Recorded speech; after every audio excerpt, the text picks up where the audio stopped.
Hey everyone, welcome to today's episode. I have a very touching story to share with you today, one that's close to my heart and I believe will resonate with all of you.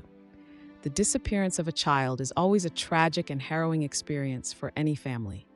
While some teenagers may run away from home for various reasons, it's the disappearances of younger children that often lead to more alarming and heartbreaking outcomes, often involving kidnappings and even sexual abuse. Today, I want to shed light on the story of Etan Patz, who went missing at the tender age of 6 in the 80s, a time when the Amber Alert system and social media did not yet exist. At that time, information about missing children did not spread quickly enough, making this case even more heart-wrenching. Etan Patz was born on October 9, 1972, to his parents, Stanley and Julie Patz. His family lived in the south of Houston Street neighborhood of Lower Manhattan, New York.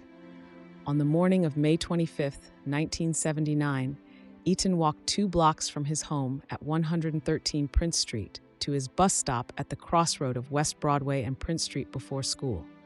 This was the first time he was ever allowed to walk alone. On this day, he was wearing a black Future Flight Captain pilot cap, a blue corduroy jacket, blue jeans, and blue sneakers with fluorescent stripes. At school, his teacher noticed he had not shown up, but had not reported the absence to the principal. Julie had called the police when she had noticed that Etan did not return home from school that day. Police suspicion was first turned on the Patzes, thinking they may have something to do with Etan's disappearance, but that was quickly overturned. I hope he's with somebody wiser than he, who will take care of him. And is still taking care of him. And if he is, I don't want to hurt you in any way. I don't want to prosecute. I just want whoever you are to bring him home. Police began to search that evening with over 100 officers and a team of bloodhounds. This search continued for weeks and generated no leads from even the missing children's posters. Stanley was a photographer and had an array of portraits of Etan that were published on missing children's posters and even shown in Times Square. Etan's disappearance even started the missing children's movement. He was also one of the first children to have his photo displayed on a milk carton. It's interesting that the faces of missing children began to appear on pizza boxes, shopping bags, phone books, and other products. Sometimes this method brought results. This was the case, for example, with 7-year-old Bonnie Lohman.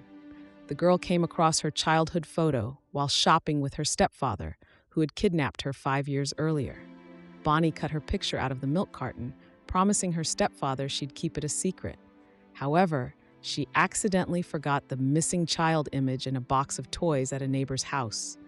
When the neighbor spotted it, they immediately called the police. Thankfully, Bonnie was soon reunited with her father.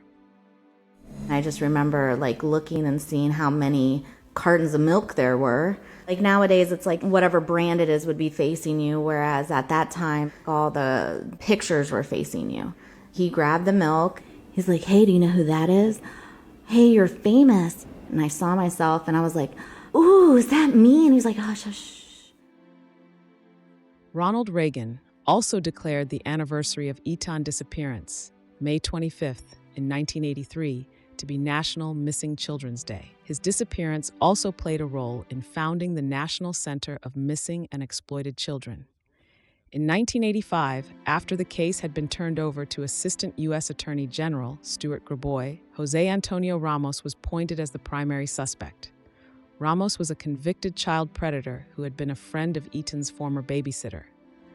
Before this, in 1982, police were told by multiple boys that Ramos had been trying to lure them into a drain pipe in the area near where he lived. In 1990, Grabois was deputized as a deputy state attorney general in Pennsylvania. This was to help prosecute a case against Ramos for the sexual abuse of young boys and to try to gather more information about Etan's case. When first questioned, Ramos stated that on May 25, 1979, he had abducted a young boy and taken him back to his apartment to rape him. Ramos said that he was 90% sure it was Etan due to the photos he's seen on the TV. However, Ramos did not use Etan's name and only referred to him as the boy on TV. This made Ramos's confession quite problematic since there was not a definitive link in the case. Ramos also claimed he had put the boy on a subway and that he had left him alive. In 1991, while Ramos was incarcerated, an informant reclaims that Ramos bragged about knowing more about what happened to Etan. Ramos claimed he knew intimate details of Etan's disappearance and even drew a map of Etan's school bus route, showing that he knew that Etan's bus stop was the third one on the route. He even drew me a map of Etan's route on a school bus. He knew exactly where the school bus stopped.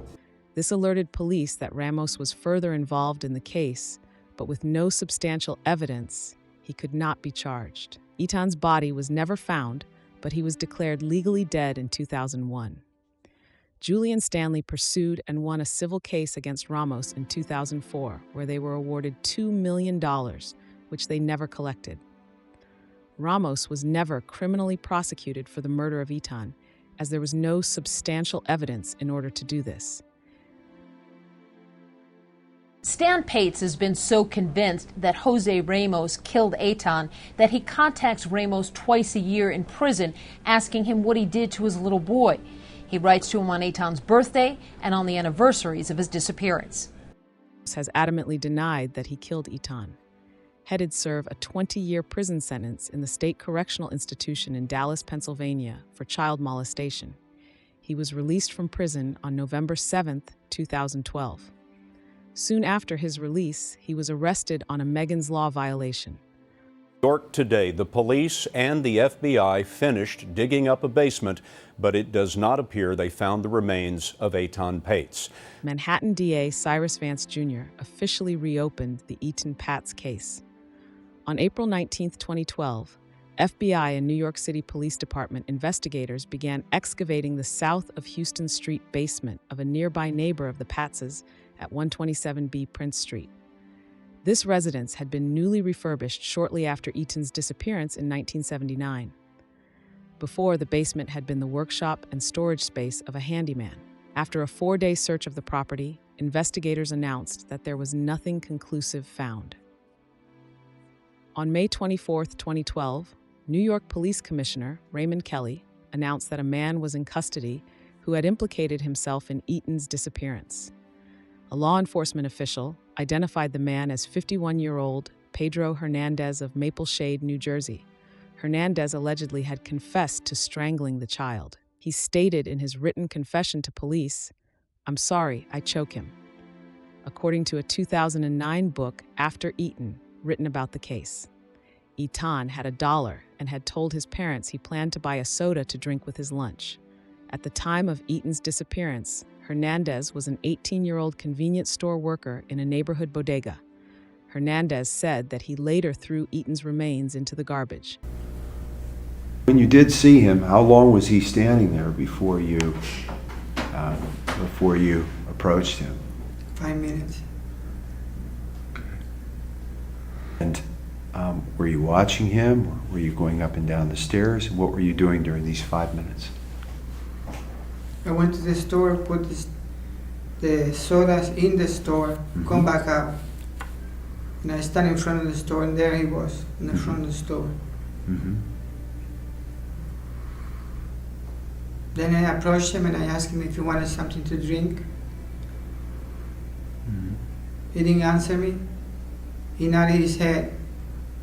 I went down to the basement, he followed me to the basement. And whatever happened there, I choked him. It was something that just happened like quick. I don't know why I did it. I don't know why it happened. As you talk about it, are you surprised? I don't even know if it happened.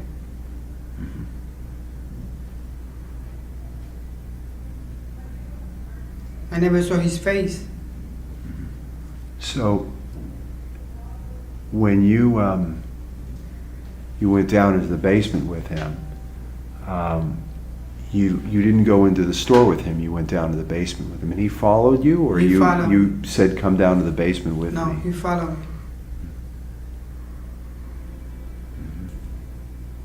And where were you going to get the soda from? In the basement. There was a fridge in the basement. Mm-hmm. So he went down the stairs and he was behind you, is that right? He was behind me. Mm-hmm. Then he went in front of me. I stood behind him, Mm-hmm. and I choked him. Then when I choked him, I started shaking, and there was a plastic bag and a box. Where did it came from? I do not know. It was there. So I put him inside the bag. Then I tied the bag with the same bag. I put him inside the box. It was like a banana box, something, I don't remember. What kind of box was it? It was a cardboard box. I put him up on my shoulder. I carried him out of the store, out to like a block away, a block and a half away from the store. There was people following me from the basement. All the people that were there at the same time when he was there. They followed me out. I took him, I put him like a block and a half away. I set him up on the basement, up in the hallway. And I walked back to the store and I started working just like nothing. Hernandez was charged with second-degree murder. According to a New York Times report from May 25, 2012, the police at that time had no physical evidence to corroborate his confession.